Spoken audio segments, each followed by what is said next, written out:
बॉलीवुड में खबरों का सिलसिला जारी है। लगातार नई नई खबरें आ रही है और आज सबसे पहले हम बात करेंगे सनी देओल की। उनकी अगली फिल्म का क्या टाइटल होगा ये तो अनाउंस हुआ ही है, साथ ही साथ इस फिल्म का पोस्टर भी रिलीज़ कर दिया गया है। और सबसे पहले आपको ये बता दूं कि आज सनी देओल का जन्मदिन है, इस मौके पर जो है ये पोस्टर रिलीज़ किया गया है। इसके अलावा इस वीडियो में हम अक्षय कुमार और करण जौहर से जुड़ी एक खबर पर बात करेंगे। नीलम कोठारी आपको याद होंगी, जिन्होंने 40 से ज़्यादा फिल्मों में 90s के दशक में जो है बॉलीवुड में काम किया, उनसे जुड़ी हुई एक बड़ी इंपॉर्टेंट खबर है।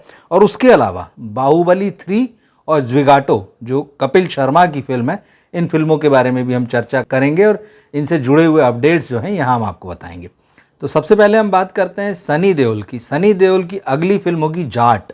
इस टाइटल का अनाउंसमेंट, फिल्म का अनाउंसमेंट जो है वो आज किया गया और पोस्टर लॉन्च के साथ किया गया। आज सनी देओल का जन्मदिन है और इस पोस्टर में देखा जा सकता है कि उनके हाथ में एक बड़ा सा पंखा है। और फिल्म का पोस्टर देखकर एकदम साफ है कि एक थ्रिलर है और एक्शन होगा इसमें ज़बरदस्त, क्योंकि सनी देओल के हाथ में यहाँ पर गदर की तरह जो है वो पंप नहीं है जो उन्होंने ज़मीन से उखाड़ा है। इस बार उन्होंने हवा में लटका हुआ जो एक बड़ा पंखा तोड़ा है। और इस पोस्टर को देखने के बाद में जो है सोशल मीडिया में तमाम तरह के रिएक्शंस आ रहे हैं। बहुत सारे लोग उनकी तारीफ़ कर रहे हैं और इस बात के लिए उनको शुभकामनाएं दे रहे हैं कि उनके जन्मदिन पर जो है इतना शानदार पोस्टर आया है। लेकिन बहुत सारे लोग ऐसे भी हैं जिनका कहना है कि 67 ईयर्स के हो चुके सनी देओल पर जो है अब ये बात जो है जंच नहीं रही है, जम नहीं रहा है। और कई लोग ये कह रहे हैं कि भाई ये तो ओवर एक्टिंग हो गई है कि हैंडपंप उखाड़ने के बाद में आपने छत पर लटका हुआ जो है पंखा उखाड़ लिया, और अच्छा खासा बड़ा पंखा। तो खैर सबके अपने अपने रिएक्शंस होते हैं। तो ये फिल्म जो है इसमें रणदीप हुड्डा भी रहेंगे, विनीत कुमार सिंह रहेंगे, संयमी खेर भी इसमें नज़र आएंगी। और अब जैसा कि ट्रेंड देखने में आ रहा है पिछले कुछ समय से, क्योंकि बॉलीवुड की फिल्में नहीं चल रही, बॉलीवुड के डायरेक्टर नाकाम हो रहे हैं बड़े सितारों को लेकर, तो साउथ के डायरेक्टर्स की जो है बॉलीवुड में एंट्री हो रही है। इटली ने जो है शाहरुख को लेकर जवान बनाई थी और बहुत बड़ी हिट हुई थी। और इस फिल्म में भी सनी देओल की जो फिल्म है, इसमें तेलुगु फिल्म के डायरेक्टर हैं गोपीचंद मालिनेनी, तो उनके साथ जो है ये फिल्म सनी देओल ने बनाई है। इन दोनों की ये फिल्म है। ये फिल्म जो है 26 जनवरी को अगले साल जो है रिलीज़ हो सकती है, अभी ये बात सामने आ रही है। और अगर ऐसा होता है तो निश्चित रूप से यहाँ पर जो है भारत और पाकिस्तान या भारत का कहीं जो है विदेश किसी और धरती पर जो है उनका एक्शन आपको देखने को मिल सकता है। तो ऐसे में ये फिल्म अगर 26 जनवरी को रिलीज़ होती है तो संभावना यही मानी जा रही है कि इसकी टक्कर जो है अक्षय कुमार की जो फिल्म आने वाली है स्काई फोर्स, उसके साथ हो सकती है। तो अगर यही फिल्म की डेट रहती, जाट की डेट यही रहती है, और स्काई फोर्स जिसके लिए बारे में ये माना जा रहा है कि अक्षय कुमार की फिल्म भी अगले साल 26 जनवरी को रिलीज़ होगी, तो बॉक्स ऑफिस पर एक बड़ा क्लैश देखने के लिए मिल सकता है। अब इसके अलावा जो है अगले साल सनी देओल की जो 2 फिल्में आने वाली हैं, एक तो है लाहौर 1947 जिसको राजकुमार संतोषी डायरेक्ट कर रहे हैं, आमिर खान जिसे प्रोड्यूस कर रहे हैं। और इसके अलावा सनी देओल के कैरियर की सबसे बड़ी फिल्मों में शामिल की जाने वाली बॉर्डर का भी जो सीक्वल है, अगले साल हमको जो है बॉक्स ऑफिस पर देखने मिल सकता है। इसका ये मतलब है कि अगला साल जो है, जो 2025 आने वाला है, वो सनी देओल के लिए बहुत ख़ास है। उनकी 3 बड़ी फिल्में जो हैं बॉक्स ऑफिस पर आपको देखने के लिए मिल सकती हैं। दूसरी खबर जो है वो अक्षय कुमार और करण जौहर को लेकर है। कल ही जैसे एक खबर आई थी कि अक्षय कुमार जो हैं वो करण जौहर के धर्मा प्रोडक्शंस के साथ मिलकर एक फिल्म बना रहे हैं, जिसका अनाउंसमेंट कल कर दिया गया, मगर उसका टाइटल अभी नहीं बताया गया। और ये फिल्म जो है एक पीरियड फिल्म होगी और ये बायोपिक होगी सी शंकरानंद नायर। ये एक वकील थे, समाज सुधारक थे, राजनेता थे। तो 1919 में जो जलियांवाला बाग कांड हुआ था, हत्याकांड हुआ था, जिसके ऊपर अंग्रेज़ों ने लीपापोती करने की कोशिश की थी, और ये कोशिश की थी कि दुनिया को इसके बारे में पता न चल सके कि कितना घृणित और नृशंस हत्याकांड था। इस हत्याकांड की अदालत में पोल खोली थी और अंग्रेज़ों की धज्जियां उड़ाकर रख दी थी सी शंकरन नायर साहब ने। तो अक्षय कुमार जो है इस फिल्म में जो है सी शंकरन नायर साहब का रोल निभाने वाले हैं। वकील होंगे, वो बड़े वकील होंगे। तो ये फिल्म की खबर तो आ ही चुकी थी, लेकिन अब इससे बड़ी खबर ये है कि करण जौहर ने अक्षय कुमार से कहा है कि भाई जो हमारी इस फिल्म की रिलीज़ की जो डेट है, जो कि मार्च 2025 में रिलीज़ होगी, लेकिन आपकी जो अगली फिल्म इसके बाद 15 दिन बाद ही आने वाली है, जॉली LLB 3, उसकी रिलीज़ को ज़रा रुकवाइए, उसकी रिलीज़ को आगे बढ़ाइए। अक्षय कुमार जो है आजकल जिस तरह से फिल्में करते हैं तो खुद भी पार्ट प्रोड्यूसर होते हैं उन फिल्मों में, जैसे धर्मा की इस फिल्म में है। तो ये हो सकता है कि जो जॉली LLB 3 है उसमें भी वो पार्ट प्रोड्यूसर हों। तो अब करण जौहर ने उनको एक जिम्मा दिया है कि वो जॉली LLB 3 के जो प्रोड्यूसर्स हैं, मेन प्रोड्यूसर्स हैं, उनसे ये बात करें कि इस फिल्म को आगे बढ़ाएं, क्योंकि इस फिल्म में भी अक्षय कुमार वकील बने हुए हैं। तो अब ऐसी फिल्में अगर अक्षय की दो फिल्में अक्षय की आएंगी जिसमें 15 दिनों बाद ही वो बॉक्स ऑफिस या थिएटर्स में वकील बने दिखेंगे, तो लोग कौन सी फिल्म देखने जाएंगे। स्वाभाविक है कि जॉली LLB वो टेस्टेड फ्रेंचाइजी है और लोगों की उसमें दिलचस्पी है, कॉमेडी भी है, उसमें हल्की फुल्की फिल्म होती है और उसकी एक नॉस्टैल्जिक वैल्यू होगी। बहुत बड़ा दर्शक वर्ग ऐसा हो सकता है जो कहे कि यार अक्षय को फिर बार बार वकील बनने क्या देखना, एक काम करते हैं 15 दिन रुक जाते हैं और अप्रैल में जो फिल्म आने वाली है अक्षय कुमार की जॉली LLB 3, जिसमें कि बहुत ही कॉमेडी का डोज भी होगा और बाकी दूसरे कलाकार भी जो हैं वो बढ़िया हैं। अरशद वारसी हैं, हुमा कुरैशी है, अमृता राव है, सौरभ शुक्ला हैं। तो उस फिल्म का जो कलेवर सबको पता है और ये अंदाज़ा तो है कि कम ज़्यादा करके आपको कॉमेडी देखने मिलेगी, एंटरटेनमेंट मिलेगा आपको।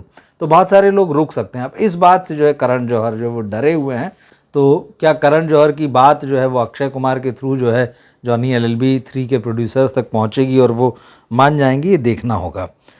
अगली खबर जो है वो नीलम कोठारी को लेकर है। जैसा मैंने आपसे कहा कि 90s के दशक की वो एक्ट्रेस है, ख़ासतौर पे गोविंदा के साथ उनकी जोड़ी बनी थी और उनकी काफ़ी फिल्में जो हैं उस वक्त इस जोड़ी की पसंद की गई थी।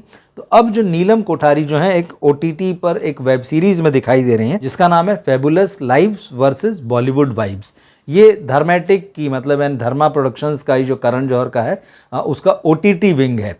तो ये जो है रियल लाइफ शो है। तो इसमें जो है नीलम कोठारी एक एपिसोड में बात करते हुए रो पड़ी और उसकी वजह जो है बहुत ही अनोखी है। दरअसल इसके एक एपिसोड में नीलम जो है वो एकता कपूर से बात करती हुई नज़र आ रही हैं और वो ये बताती हैं कि उनकी जो पहली शादी हुई थी ऋषि सेठिया नाम के व्यक्ति के साथ में, उसके बाद में उनका जीवन कितना कठिन हो गया था। लेकिन ख़ास बात यह है कि जब एक बार वो अपने घर पहुँचे तो बेटी ने उसे सीधा ये सवाल किया कि क्या आपका पहले विवाह हो चुका था, आपकी शादी हो चुकी थी और आपका तलाक भी हुआ है। तो बोले ये सुन के मैं बहुत हैरान रह गई और ये कहते कहते बताते बताते जो है नीलम जो है उनकी आंखों में आंसू आ गए, वो रो पड़ी और उन्होंने बताया कि ये मामला तब हुआ था जब उनकी बेटी की कुछ सहेलियां उनके घर आई हुई थी और उनकी बेटी ने बताया कि क्योंकि वो सेलिब्रिटी हैं, नीलम सेलिब्रिटी हैं, तो उनकी बेटी और उनकी सहेलियां जो है गूगल पर सर्च कर रही थी। तो बोले जब आपके बारे में सर्च कर रहे तो सबसे पहले यही जानकारी आई। तो अभी एकदम स्ट्रेट फॉरवर्ड ढंग से उनकी बेटी ने जो पूछा तो नीलम के हिसाब से ये बहुत शॉकिंग था उनके लिए और वो कभी नहीं चाहती थी कि इस तरह की सिचुएशन पैदा हो या ऐसी कोई चीज़ इस तरीके से सामने आए। तो ऐसे रियलिटी शोज़ में नॉर्मली होता है कि कई बार बहुत शॉकिंग इंसिडेंट्स जो हैं सेलिब्रिटीज़ की लाइफ के जो वो सामने आ जाते हैं और वो खुद उनके लिए भी धक्का पहुंचाने वाले तो होते ही हैं और दर्शकों के लिए भी। तो नीलम कोठारी इस बात के लिए जो है इन दिनों जो है थोड़ा सुर्खियों में बनी हुई है। इसके अलावा हम यहाँ पर 2 फिल्मों की बात करेंगे। बाहुबली निश्चित रूप से भारतीय सिनेमा की सबसे कामयाब फिल्मों में से है। 2015 में महिष्मती किंगडम की ये फिल्म आई थी, उसके बाद इसका सीक्वल आया था 2017 में। राजामौली साहब की ये फिल्म है, प्रभास को जो है पैन इंडिया स्टार बना दिया। तो ये कहा जा रहा था कि बाहुबली की इन 2 फिल्मों के बाद में इसकी कहानी ख़त्म हो गई है, लेकिन अब साउथ के प्रोड्यूसर डायरेक्टर KE ज्ञानवेल ने ये कहा है कि बाहुबली 3 पर भी विचार किया जा रहा है, इस फिल्म की भी तैयारियां की जा रही है। उन्होंने साफ साफ कहा है कि हम तीसरा पार्ट भी जो है लेकर आएंगे, लेकिन उन्होंने कहा कि इसमें समय लगेगा। उनका ये कहना है कि क्योंकि अब बाहुबली जो है लोगों के दिमाग में बैठ चुका है, तो अब इसका सीक्वल या उसकी तीसरी फिल्म जो है कब आती, इससे कोई बहुत ख़ास फ़र्क नहीं पड़ता है। हो सकता है 2 साल बाद आए, हो सकता है 3 साल बाद आए। तो ये एक इम्पॉर्टेंट अनाउंसमेंट, एक तरीके से ऑफिशियल नहीं है, लेकिन फिर भी एक प्रोड्यूसर डायरेक्टर अपने मुंह से जब ये बात कहता है कि एक बड़ी फिल्म का, उसकी फ्रेंचाइजी के रूप में उसकी फिल्म की कहानी जो है वो आगे बढ़ने वाली है, तो निश्चित रूप से जो बाहुबली के जो फैंस हैं उनके लिए बड़ी खबर है। और यहाँ आखिर में एक खबर जो है कपिल शर्मा की फिल्म से जुड़ी हुई। फिलहाल तो वो कॉमेडी शो लेकर नेटफ्लिक्स पर आ रहे हैं, जो कि बिल्कुल नहीं चल रहा। वो दर्शकों को हंसा नहीं पा रहे हैं, उनके शो पर जो सेलिब्रिटी आ रहे हैं वो एंटरटेन नहीं कर पा रहे हैं। ऐसे में कपिल शर्मा की एक फिल्म जो उन्होंने पिछले साल की थी, ज़्विगैटो, जिसकी राइटर डायरेक्टर जो है नंदिता दास थी। ये फिल्म जो है अब OTT पर आने वाली है। बहुत सारे लोगों को इस फिल्म का इंतज़ार था। ये फिल्म जो है अमेजन प्राइम पर 25 अक्टूबर को रिलीज़ हुई। इस फिल्म में Kapil Sharma food delivery rider बने हैं। जो खाना आप घर पर ऑर्डर करते हैं किसी ऐप के थ्रू, तो वो जो व्यक्ति लेकर आता है उस खाने को, तो वो राइडर के रोल में जो है कपिल शर्मा है। एक ऐसे व्यक्ति की कहानी है जिस दफ्तर में नौकरी करता है, जिस फैक्ट्री में नौकरी करता है, वो बंद हो जाती है। उसकी एक छोटी सी फैमिली है, तो फिर उसको चलाने के लिए, अपनी फैमिली को रन करने के लिए वो किस तरह से ये काम करता है, राइडर का काम करता है, फूड डिलीवरी राइडर का, और फिर क्या क्या उसके जीवन में होता है, क्या उतार चढ़ाव, क्या उसकी कहानी है। इंटरनेशनल फेस्टिवल्स में इस फिल्म को सराहना मिली थी, लेकिन जब ये फिल्म थिएटर्स में आई थी तो बॉक्स ऑफिस पर बुरी तरह से फ्लॉप हो गई थी। तो अब देखना ये है, कपिल शर्मा इस फिल्म को अपने बहुत नज़दीक बताते हैं। ये भुवनेश्वर यानी ओडिशा की कहानी है ये। तो इसमें आपको ओडिशा देखने को मिलेगा। तो एक तरह की अलग जो है सीनरी जिसे आप कहते हैं, वो इस फिल्म में तो नज़र आएगी है। और नंदिता दास ने इस फिल्म को बनाया है, सेंसिटिव मेकर हैं, सेंसिटिव एक्ट्रेस हैं। और कपिल शर्मा जिनकी एक इमेज है कॉमेडी वाली, वो इस फिल्म में किस तरह का एक सेंसिटिव रोल प्ले कर रहे हैं वो हमको देखने मिलेगा। तो 25 अक्टूबर को ये फिल्म अमेजन प्राइम पर आएगी। आप देखिएगा, हम भी देखेंगे और कोशिश करेंगे इसका रिव्यू किया जाए। तो ये खबरें ज़रूरी थी, हमें लगा आप तक पहुंचाई जानी चाहिए। ये नए कुछ अपडेट्स हैं जिन्हें आपको जानना चाहिए। आप हमारे साथ जुड़े रहिए, हमारे चैनल को सब्सक्राइब कीजिए, अपने दोस्तों और फैमिली में इसे शेयर कीजिए। मिलते हैं हम अगले वीडियो में। नमस्कार।